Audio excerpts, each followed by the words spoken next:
Eto na ang pakbet na luto ko. Ayan. Favorite ng kuya ko to. Iaatang, sorry, iaatang ko to.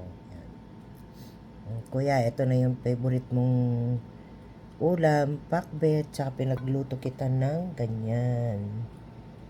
Lechon belly, mahilig ka sa ganyan.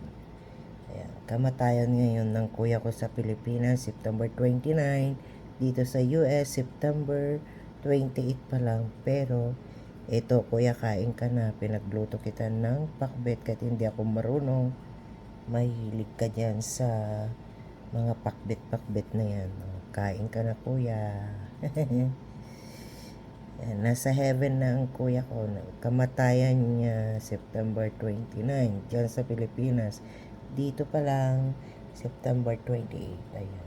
Kaya pinagluto ko siya kahit hindi ako marunong magluto ng pakbet.